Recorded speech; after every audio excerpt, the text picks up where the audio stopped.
Hello, good morning everyone, welcome back to my another blog. আপনারা সবাই কেমন আছেন? আশা করছি সবাই অনেক বেশি ভালো আছেন এবং সুস্থ আছেন। তো আজকে আমি আপনাদের সামনে একটা জর্দার রেসিপি নিয়ে চলে এসেছি, কারণ সামনেই হচ্ছে রমজান। তো এখন হচ্ছে অনেকেই এই ধরনের রেসিপিগুলো খুঁজছে যে কিভাবে একটু ডেজার্ট করলে ভালো হবে, বা পারফেক্ট একটা ডেজার্ট হলে আসলে ইফতারের শেষে ডেজার্ট খেতে অনেকেই পছন্দ করে, আর দেখা যায় যে ঈদের দিনেও অনেকে করে। তো চিন্তা করলাম যে এরকমই একটা রেসিপি কিছু দেওয়া যাক যেটা হচ্ছে আপনাদের কাজে লাগবে। আর আমার নিজেরও কয়েকদিন ধরে হচ্ছে জর্দার ক্রেভিংস হচ্ছিল, তো ভাবলাম সেই জন্যই একই সাথে দুইটা শেয়ার হয়ে যাক।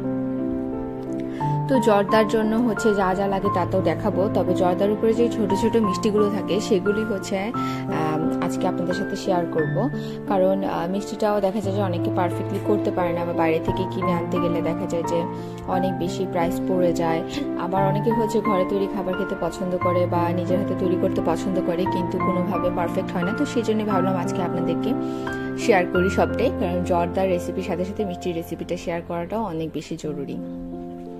তো এখানে মিষ্টি বানানোর জন্য আমি গুঁড়া দুধ নিয়েছিলাম 2 কাপের মতো, আর হচ্ছে একটু সামান্য সুজি দিয়েছিলাম, একটু ঘি দিয়েছিলাম, তারপর হচ্ছে একটু বেকিং সোডা দিয়েছি, আর তারপর একটু লিকুইড দুধ দিয়ে হচ্ছে ভালো করে জিনিসটা মেখে ঢেকে রেখেছি। এখানে হচ্ছে আরেকটা প্যানে আমি জল দিয়ে দিয়েছি, ভালো করে ফুটে ওঠা পর্যন্ত ওয়েট করেছি। তারপর হচ্ছে এখানে জর্দার রং দিয়েছি। এবার ভালো করে ফুটে উঠলে পরে এখানে আমি জর্দার জন্য পোলাওয়ের চালগুলো দিয়ে দেবো, যেগুলো আমি আগে থেকে ধুয়ে পানি ছড়িয়ে রেখেছিলাম। এই যে এখানে আমার চাল দেওয়া হয়ে গেল। এবার হচ্ছে একটু নেড়ে চেড়ে দিচ্ছি। 8 মিনিটের মতো আমি ফুটাবো চালটা, তাহলে 80% এটা হয়ে যাবে।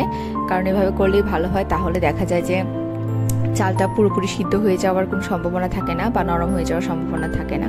তো এখানে আমার চালটাও হয়ে গেল। এবার হচ্ছে আমি চালটা ঢেলে নিচ্ছি একটা স্ট্রেনারে, যেন পানিটা পুরোটা ঝরে যায় এবং চালটা একেবারে ড্রাই হয়ে যায়।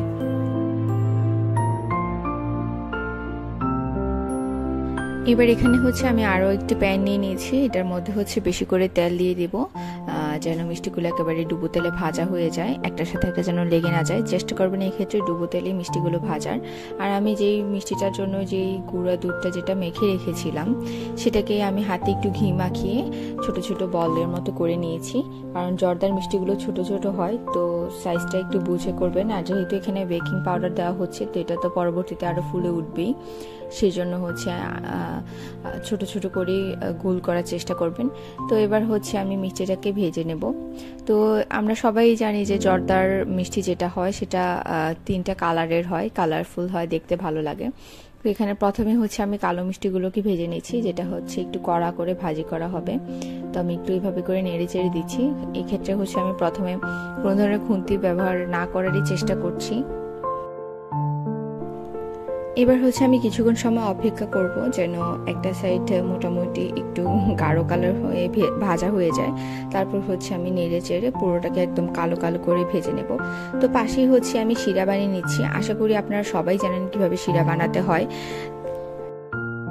তো আমি হচ্ছে আগে থেকে একটু শিরা বানিয়ে রেখেছিলাম, এলাচি দিয়ে হচ্ছে চিনিটাকে ভালো করে পানিতে জাল দিয়ে রেখেছি। হালকা গরম থাকা অবস্থায় হচ্ছে আমি এখানে মিষ্টিগুলোকে ভেজে গরম গরম দিয়ে দিব শিরার মধ্যে। শিরাটা খেয়াল রাখবেন যেন একেবারে টাটকা গরম না হয়, তাহলে মিষ্টিগুলো একেবারে নরম হয়ে যেতে পারে। তো হালকা একটু কুসুম গরম থাকবে, এরকম অবস্থায় শিরার মধ্যে মিষ্টিগুলো দিয়ে দিবেন ভেজে।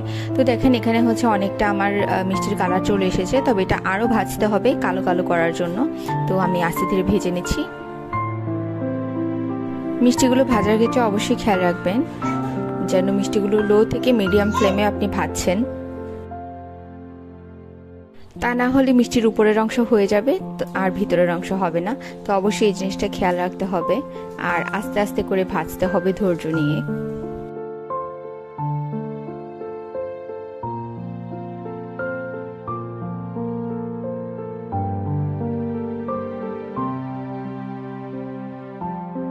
তো আমার মিষ্টিগুলো ভাজা হয়ে গেল। এবার আমি শিরার মধ্যে মিষ্টিগুলো দিয়ে দিচ্ছি।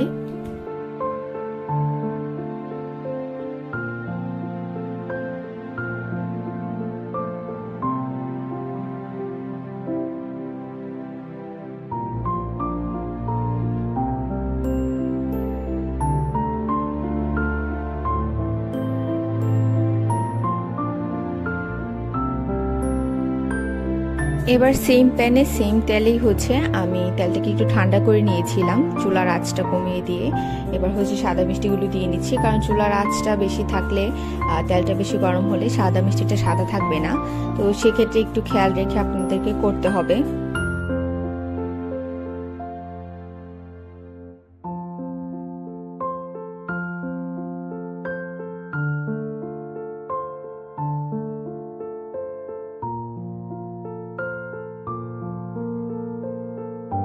তো সাদা মিষ্টির ক্ষেত্রে আমি যা করেছি, একেবারেই হচ্ছে কোনো ধরনের খুন্তি ইউজ করিনি, একেবারেই হচ্ছে আমি নেড়ে চেড়ে সাদা মিষ্টিগুলোকে ভেজে নিয়েছি। আর তারপর মোটামুটি হয়ে যাওয়ার পর এই মিষ্টিগুলোকেও আমি শিরাতে ছেড়ে দিলাম। এবার হচ্ছে আমি যে মিষ্টির কালারটা করব সেটা হচ্ছে, এই মিষ্টির কালারটা হবে একটু ব্রাউন ব্রাউন, একেবারে কালোও না একেবারে সাদাও না। তো এটাও হচ্ছে আমি নেড়ে চেড়ে আস্তে ধীরে করে হচ্ছে ব্রাউন করে নিয়েছি। তবে এই মিষ্টিটা ভাজার ক্ষেত্রে একটু বেশি সময় লেগেছে আমার, কারণ ওইটা তো হচ্ছে একটু হাই ফ্লেম দিয়ে আমি করে ফেলতে পেরেছি কালো মিষ্টিটা, সাদা মিষ্টিটাও লো ফ্লেমে দিয়ে করে ফেলেছি। তবে এটা হচ্ছে মিডিয়াম ফ্লেমে রেখে আস্তে ধীরে নেড়ে চেড়ে ব্রাউন কালার আনতে হবে। তো এটা সময় নিয়ে করতে হবে, আর তা না হলে দেখা যাবে যে মিষ্টিটার কালারটা পারফেক্টলি আসবে না। তো এইভাবে করে আমি আস্তে ধীরে নেড়ে চেড়ে, ফার্স্ট মোশনে দেখাচ্ছি যদিও এখানে, তো আপনারা আস্তে ধীরে নেড়ে চেড়ে হচ্ছে এইভাবে করে ভেজে নেবেন এবং এই কালারটা আসা পর্যন্ত ওয়েট করতে হবে।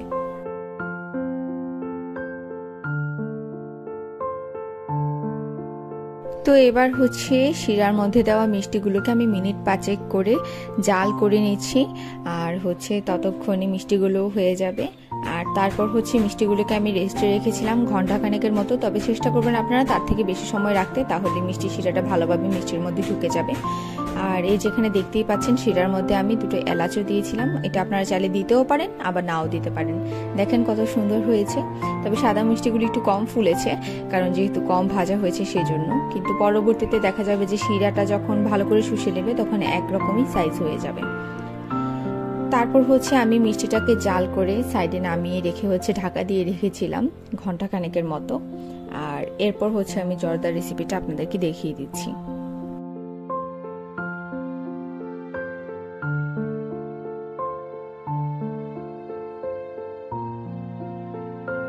মিষ্টিগুলো বানানোর ক্ষেত্রে আপনারা যদি আমার টিপসটা ভালোভাবে ফলো করেন তাহলে মিষ্টিগুলো একেবারেই পারফেক্ট হবে। তো এখানে হচ্ছে জর্দার জন্য আমি প্যানটাকে একটু গরম করে প্রথমে একটু ঘি দিয়ে ঘিটাকে একটু গলিয়ে নিচ্ছি।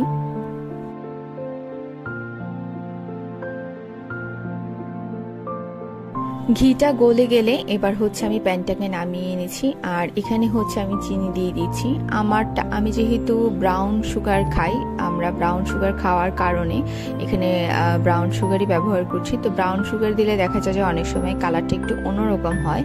তো আপনারা চাইলে এক্ষেত্রে সাদা কালারের সুগার যেটা থাকে সেটাও ব্যবহার করতে পারেন।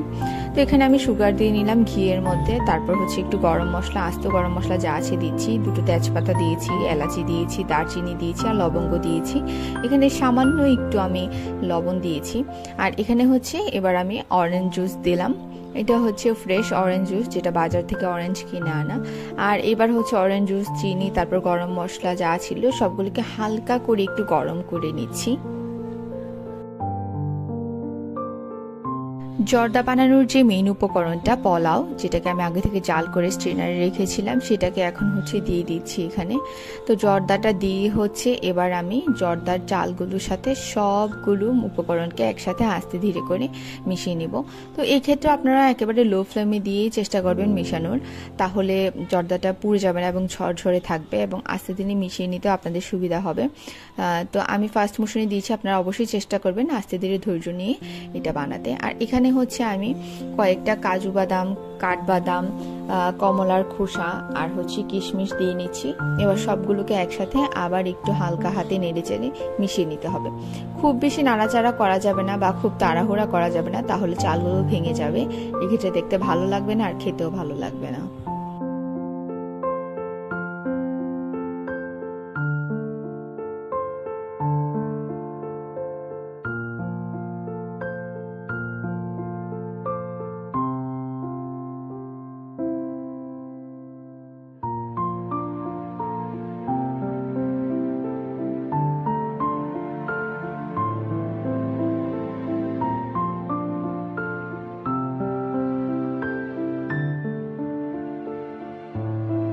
এবার এখানে আমি সবগুলো জর্দাকে প্যানের মাঝখানে একেবারে দলা পাকিয়ে জমাট বাঁধাচ্ছি।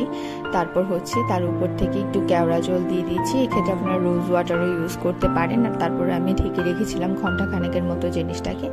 আর তারপর এখানে আমি জর্দাটা সার্ভ করে নিচ্ছি।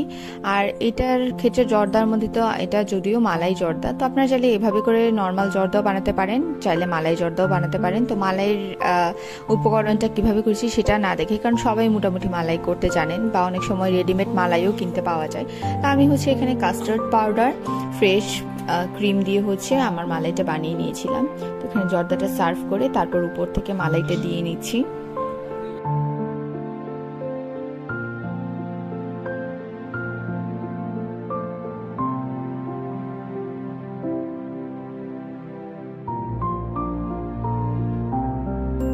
এবার আগে থেকে যে মিষ্টিগুলো বানিয়েছিলাম মিষ্টিগুলো উপরে আমি সার্ভ করে দিচ্ছি। তো একেবারে ইজিলি আমার জর্দার রেসিপি রেডি। আর এভাবে করে আপনারা সহজে জর্দাটা বানিয়ে নিতে পারেন। তো আমার আজকের ব্লগটা এই পর্যন্তই থাকছে। আপনারা সবাই ভালো থাকবেন এবং সুস্থ থাকবেন। এখনও যারা আমাকে সাবস্ক্রাইব করেনি তারা অবশ্যই সাবস্ক্রাইব করে দেবেন। আর আমার ব্লগগুলো ভালো লাগলে অবশ্যই আমার পাশে থাকবেন। দেখা হচ্ছে নেক্সট ব্লগে। টিল দেন সবাই ভালো থাকবেন এবং সুস্থ থাকবেন। টাটা।